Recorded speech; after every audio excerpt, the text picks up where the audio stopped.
2024 general ഇലക്ഷന് ശേഷം പ്രധാനമന്ത്രി നരേന്ദ്രമോദിക്ക് കീഴിൽ നിയമിതരാകുന്ന പുതിയ ക്യാബിനറ്റ് മന്ത്രിമാരെയും അവരുടെ വകുപ്പുകളെയും പരിചയപ്പെടാം. 18ാം ലോക്സഭാ ഇലക്ഷനിൽ NDA സഖ്യത്തിന് 293 സീറ്റുകളാണ് ലഭിച്ചത്. ഇതിൽ BJPക്ക് 240 സീറ്റ് നേടാനായി. ഇന്ത്യ സഖ്യത്തിന് 236 സീറ്റ് നേടാനായി.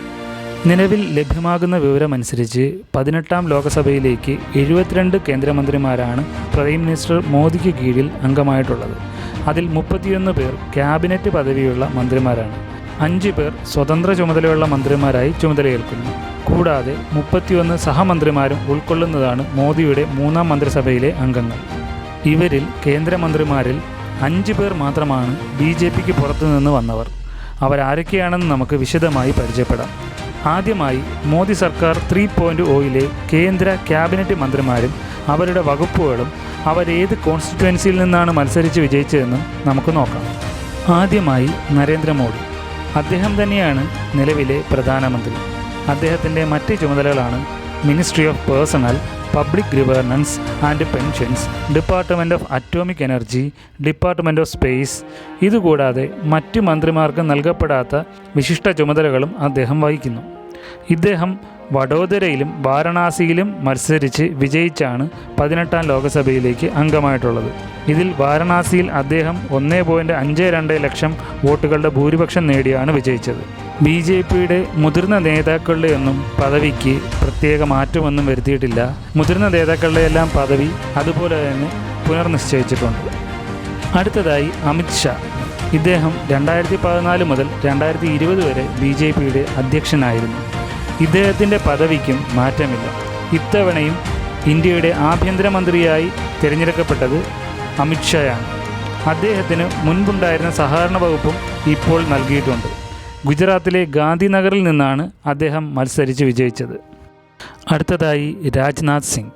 ഇദ്ദേഹത്തിൻ്റെ പദവിക്കും മാറ്റമില്ല. മോദി സർക്കാരിൻ്റെ 3ാമത് മന്ത്രിസഭയിലും കേന്ദ്ര പ്രതിരോധ മന്ത്രിയായി അദ്ദേഹം സത്യപ്രതിജ്ഞ ചെയ്തു.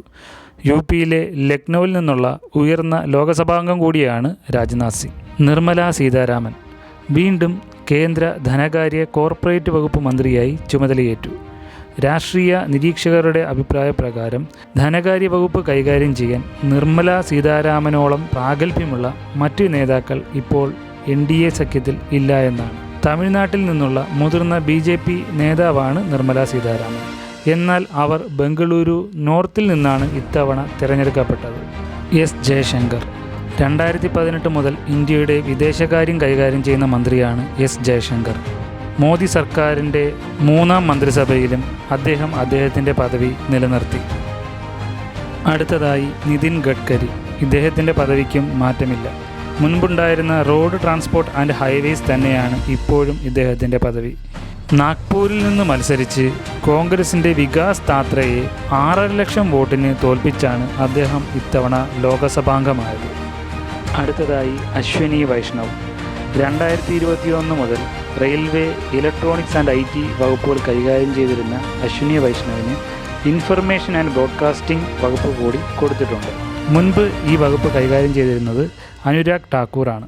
റോഡ് ട്രാൻസ്പോർട്ടും റെയിൽവേയും വേൾഡ് ക്ലാസ്സിലേക്ക് ഉയർത്തുന്നതിൻ്റെ ഭാഗമായാണ് ഇദ്ദേഹത്തിൻ്റെയും പദവി മാറ്റമില്ലാതെ നിലനിർത്തിയത് എന്ന് അഭിപ്രായപ്പെടുന്നു. അടുത്തതായി സർബാനന്ദ സോനോവാൾ. ഇപ്പോൾ union minister for port, shipping and waterways മന്ത്രിയാണ് ഇദ്ദേഹം. ദിബ്രുഗഡിൽ നിന്നാണ് ഇദ്ദേഹം മത്സരിച്ച് ജയിച്ചത്.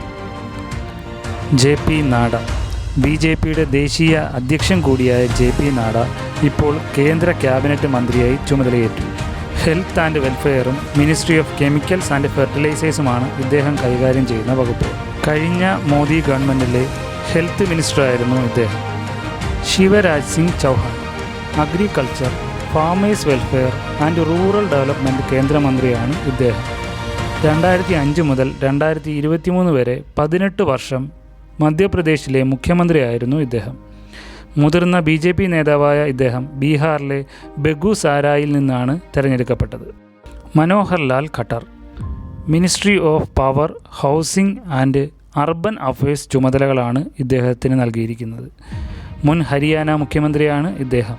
ഹരിയാനയിലെ കർണാലിൽ നിന്നാണ് ഇദ്ദേഹം ലോക്സഭാ അംഗമായി തിരഞ്ഞെടുക്കപ്പെട്ടത്. HD കുമാരസ്വാമി. ഇദ്ദേഹത്തിന് നൽകിയിരിക്കുന്ന വകുപ്പ് ഹെവി ഇൻഡസ്ട്രീസ് ആൻഡ് സ്റ്റീൽ ആണ്. ഇദ്ദേഹത്തെ NDA സഖ്യകക്ഷികളിൽ നിന്നാണ് തിരഞ്ഞെടുത്തിരിക്കുന്നത്. കർണാടകത്തിലെ മുൻ മുഖ്യമന്ത്രി കൂടിയാണ് ഇദ്ദേഹം കർണാടകത്തിലെ JDS പാർട്ടിയിലെ ലീഡർ കൂടിയാണ്. കർണാടകത്തിലെ മാണ്ഡ്യയിൽ നിന്നാണ് ഇദ്ദേഹം ലോകസഭയിലേക്ക് തിരഞ്ഞെടുക്കപ്പെട്ടത്.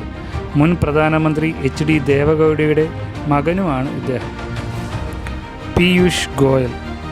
ഇദ്ദേഹത്തിന് ഇപ്പോൾ നൽകിയിരിക്കുന്ന വകുപ്പ് ministry of commerce and industry ആണ്. മുൻപ് ടെക്സ്റ്റൈൽ വകുപ്പ് കൈകാര്യം ചെയ്തിരുന്ന കേന്ദ്ര ക്യാബിനറ്റ് മന്ത്രിയായിരുന്നു ഇദ്ദേഹം. മുംബൈയിൽ നോർത്തിൽ നിന്നാണ് ഇദ്ദേഹം ലോകസഭയിലേക്ക് തിരഞ്ഞെടുക്കപ്പെട്ടത്. ധർമ്മേന്ദ്ര പ്രധാൻ. നരേന്ദ്രമോദി സർക്കാരിൻ്റെ 2ാം മന്ത്രിസഭയിലും വിദ്യാഭ്യാസ വകുപ്പ് കൈകാര്യം ചെയ്തിരുന്ന ധർമ്മേന്ദ്ര പ്രധാൻ തന്നെയാണ് 3ാം മന്ത്രിസഭയിലെയും വിദ്യാഭ്യാസം കൈകാര്യം ചെയ്യുന്നത്. ഒഡീഷയിലെ സാമ്പൽപൂരിൽ നിന്ന് മത്സരിച്ചാണ് ഇദ്ദേഹം പാർലമെൻറ്റിലേക്ക് എത്തുന്നത്. ചിതൻ റാം മാഞ്ചി. നിലവിലെ MSME യൂണിയൻ മിനിസ്റ്ററാണ്. BJPയുടെ സഖ്യകക്ഷികളായ ഹിന്ദുസ്ഥാനി ആവാം മോർച്ചയുടെ നേതാവാണ് ഇദ്ദേഹം. മുൻ ബീഹാർ മുഖ്യമന്ത്രി കൂടിയാണ് ഇദ്ദേഹം. ഒഡീഷയിൽ നിന്ന് മത്സരിച്ചാണ് ഇദ്ദേഹം പാർലമെൻറ്റിലേക്ക് എത്തുന്നത്. രാജീവ് രഞ്ജൻ സിംഗ് അഥവാ ലല്ലൻ സിംഗ് എന്നറിയപ്പെടുന്ന ഇദ്ദേഹത്തിന് നിലവിൽ പഞ്ചായത്തി രാജ്, മത്സ്യ മൃഗസംരക്ഷണം, ക്ഷീരവികസനം, പാൽ സഹകരണ സംഘങ്ങൾ എന്നീ വകുപ്പുകളാണ് നൽകിയിരിക്കുന്നത്. BJPയുടെ ഒരു സഖ്യകക്ഷിയായ ജനതാദൾ JDUവിൻ്റെ നേതാവാണ് ഇദ്ദേഹം. ബീഹാറിലെ മോൺഗ്യാറിൽ നിന്ന് മത്സരിച്ച് വിജയിച്ചാണ് ഇദ്ദേഹം പാർലമെൻറ്റിലേക്ക് എത്തുന്നത്. ഡോക്ടർ വീരേന്ദ്രകുമാർ. സാമൂഹിക നീതി ശാക്തീകരണ വകുപ്പ് മന്ത്രിയാണ് ഇപ്പോൾ ഇദ്ദേഹം. ഈ വകുപ്പ് മുൻപ് കൈകാര്യം ചെയ്തിരുന്നത് തവാർ ചന്ദ് ഗെഹ്ലോട്ട് ആയിരുന്നു. മധ്യപ്രദേശിലെ ടിംകാഗഡിൽ നിന്നാണ് ഇദ്ദേഹം ലോകസഭയിലേക്ക് തിരഞ്ഞെടുക്കപ്പെട്ടത്. Ram Mohan Naidu.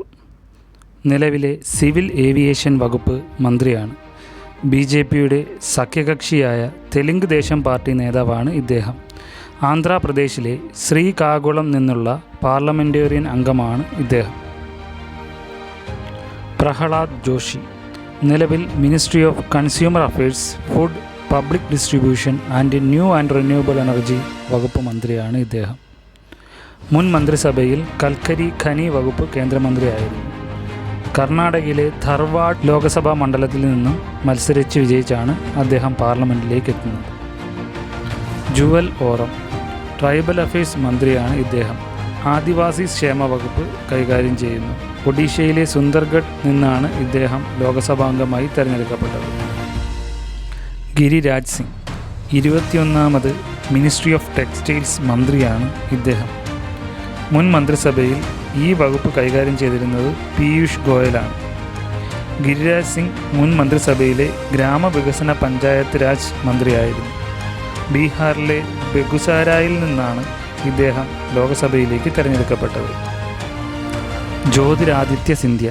Ministry of telecommunication and development of north eastern region മന്ത്രിയായി തിരഞ്ഞെടുത്തു. കഴിഞ്ഞ മന്ത്രിസഭയിൽ വ്യോമയാന വകുപ്പ് മന്ത്രിയായിരുന്നു. മധ്യപ്രദേശിലെ ഗുണ മണ്ഡലത്തിൽ നിന്ന് ലോകസഭയിലേക്ക് തിരഞ്ഞെടുക്കപ്പെട്ടത്. ഇപ്പോൾ BJP ലോകസഭാംഗമായി ഇദ്ദേഹം 2019 വരെ കോൺഗ്രസ് യുവ നേതാവായിരുന്നു. ഭൂപേന്ദർ യാദവ്. പരിസ്ഥിതി, വനം, കാലാവസ്ഥാ വ്യതിയാന വകുപ്പ് മന്ത്രിയായി ചുമതലയേറ്റു. BJPയുടെ ജനറൽ സെക്രട്ടറി കൂടിയായിരുന്ന ഇദ്ദേഹം രാജസ്ഥാനിലെ ആൽവാർ മണ്ഡലത്തിൽ നിന്നാണ് തിരഞ്ഞെടുക്കപ്പെട്ടത്.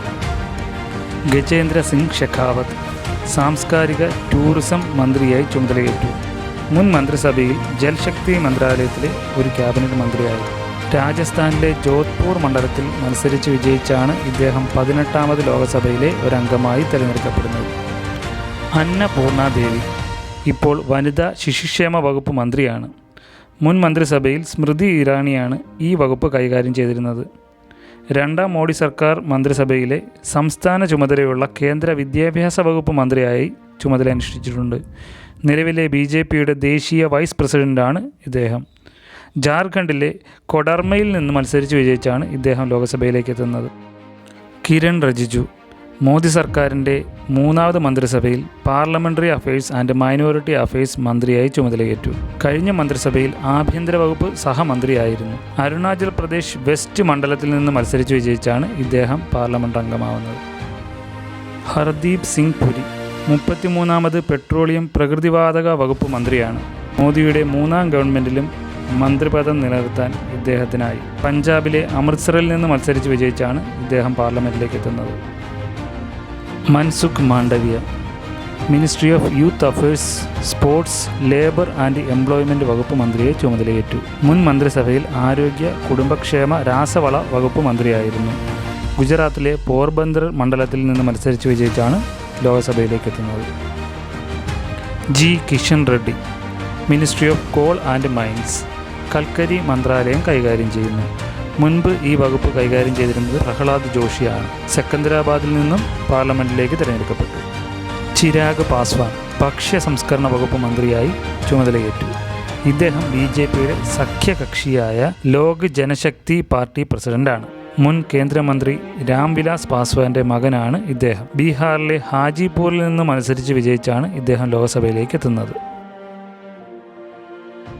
CR പാട്ടീൽ രണ്ടാമത് ജലശക്തി വികസന വകുപ്പ് മന്ത്രിയായി ചുമതലയേറ്റു.